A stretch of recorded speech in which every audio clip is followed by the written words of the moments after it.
26 जनवरी नज़दीक है। पूरा देश बस कुछ दिनों बाद गणतंत्र दिवस मना रहा होगा और ऐसे में लाइव इंडियन गार्ड की टीम ने आज देखा एक अलग नज़ारा। वैसे ये नज़ारा पुराना है, हमारे कैमरे में पहली बार कैप्चर हुआ है। नमस्कार, लाइव इंडियन गार्ड से मैं केतकी। अभी हम मौजूद हैं धनबाद के धरना चौक पर। रणधीर वर्मा चौक के नाम से जाना जाने वाला यह चौक आमतौर पर धरना के लिए ज़्यादा प्रसिद्ध है। आप देख सकते हैं मेरी सहयोगी मल्लिका आपको दिखा रही है बैनर में अहीर रेजिमेंट की मांग को लेकर एक दिवसीय धरने का जिक्र है। आइए कुछ लोगों से बात करते हैं जो धरनार्थी हैं, जो अभी धरना दे रहे हैं यहाँ पर, और जानते हैं उनकी मांगों को। सर, सबसे पहले आपका परिचय जानना चाहूँगी। मेरा नाम अशोक यादव है, अखिल भारतीय यादव सभा का मैं धनबाद का जिला अध्यक्ष हूँ और आपके चैनल को भी बहुत बहुत धन्यवाद।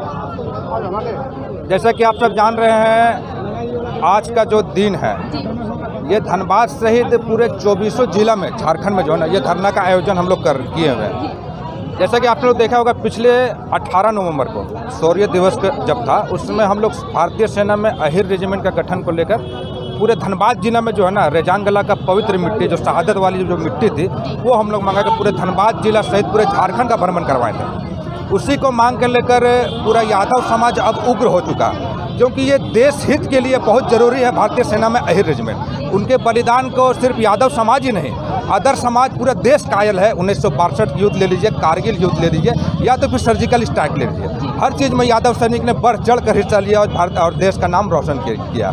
और मैं आपके चैनल के माध्यम से माननीय प्रधानमंत्री जी से ये कहना चाहूँगे, ये माननीय प्रधानमंत्री जी के ही अंडर में आता है। वो चाहे तो कल भारतीय सेना में अहीर रेजिमेंट का गठन कर दें। और मैं आपके चैनल के माध्यम से कहना चाहता हूँ, माननीय प्रधानमंत्री जी जल्द से जल्द आप करें। ये चीज़ अब देश अब बर्दाश्त नहीं कर पा रहा और ये देश की ज़रूरत हो गया। जिस तरह से पाकिस्तान और चीन टेढ़ी नज़र भारत के ऊपर देखता है ना, अगर आज भारतीय सरकार अगर सेना में अहीर रेजिमेंट का गठन कर देना, कल उनकी औकात नहीं है जो भारत की तरफ आग उठा कर देखे। क्योंकि एक एक यादव सैनिक जो है ना वो आइटम बम से भी ज़्यादा खतरनाक है। वो जान रहे जहाँ बजड़ेंगे उसको ख़त्म करके रख देंगे। और मुझे पूरा विश्वास है मैंने माननीय प्रधानमंत्री जी पर, वो डिसीजन लेने में बहुत माहिर है, बहुत चट्टानी डिसीजन लेते हैं। और मुझे विश्वास है उनके कार्यकाल में ही 2024 के अंदर ही भारतीय सेना में अहीर रेजिमेंट का गठन हो जाएगा। और जिस दिन भारतीय सेना में अहीर रेजिमेंट का गठन हो जाएगा, पूरे यादव सेना ने पूरा देश जो है ना माननीय प्रधानमंत्री का एक इतिहास लिखा जाएगा भारतीय संविधान में।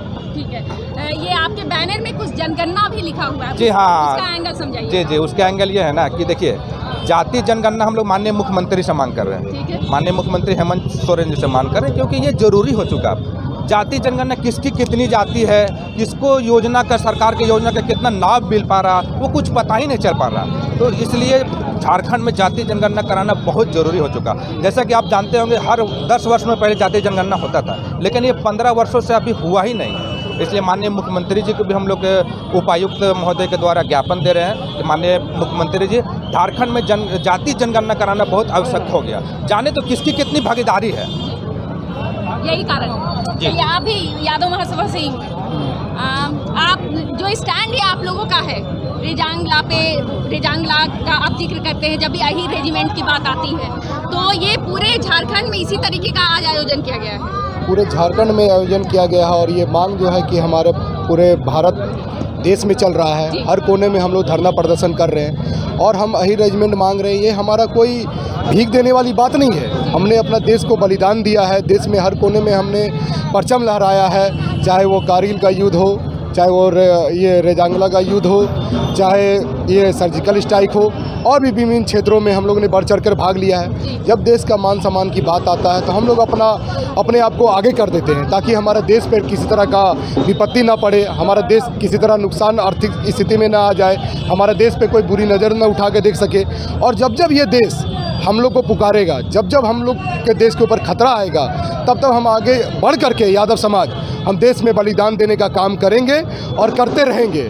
और बात रही हमारे अहीर रेजिमेंट के भाइयों लोगों को, वो लोग अपने हिसाब से वो ये धरना प्रदर्शन नहीं कर सकते हैं, क्योंकि वो लोग एक कर्मचारी सेंट्रल गवर्नमेंट है। इसकी आवाज़ जनता को उठाना चाहिए और भी समाज को, लोगों को उठाना चाहिए कि नहीं, उसकी अहिर रेजिमेंट देना चाहिए, क्योंकि उसका हक का बात है। क्योंकि हमारे देश में 9 रेजिमेंट चल रहा है, तो कम से कम 1 रेजिमेंट और गठन किया जाए। अगर वो हमारे को अहिर रेजिमेंट नहीं दे सकते हैं, तो कम से कम देश में जो भेदभाव का 9 रेजिमेंट रखा गया है उसको ख़त्म कर दिया जाए, ताकि हम लोग को भी ये न लगे कि चलो हम लोग को नहीं मिला तो चलो और किसी को भी नहीं है।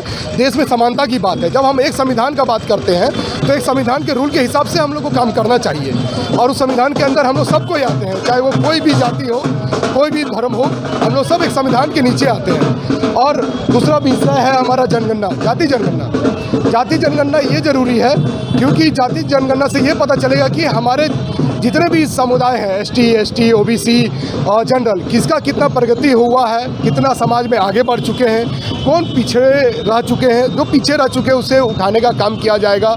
और जाति जनगणना से ये होगा कि उसकी, जैसे कि 47% OBC है तो उसकी आरक्षण कम है, ST, ST है, तो अगर मान लीजिए जाति जनगणना हो जाए तो इससे हमें पता चल जाए किसकी कितनी जनसंख्या है। उसके हिसाब से सरकार उस अकॉर्डिंग काम कर सकती है, और उस काम करने से क्या होगा, हमारा देश में जो गरीब तबके के लोग हैं वो आगे बढ़ चढ़ के काम कर पाएंगे।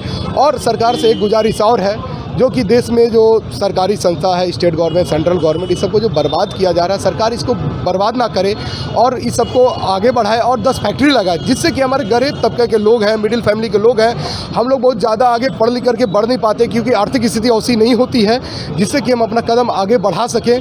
हम लोग सोचते हैं कि हाँ चलो IPS का तैयारी करेंगे, UPSC का तैयारी करेंगे, हमारे पास उतना बजट नहीं हो पाता है।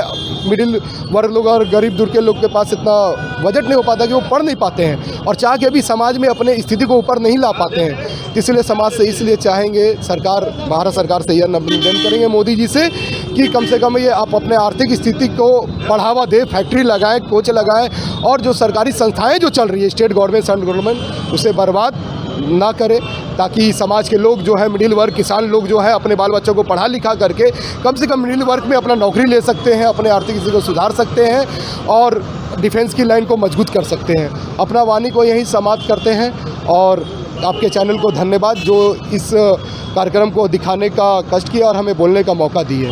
धन्यवाद। आप सुन रहे थे Gorkha regiment, Maratha regiment, Sikh regiment, और अब एक और मांग है अहीर रेजिमेंट। भारत बढ़ रहा है, हम 76वें वर्ष में जा रहे हैं, आज़ादी मना रहे हैं, और इसी दौरान एक और आवाज़ उठ रही है अहीर रेजिमेंट की। एक और मोर्चा भी है जनगणना का, जिस पर भी बात हुई। पूरे मामले पर बनी रहेगी हमारी नज़र, आप बने रहें हमारे साथ।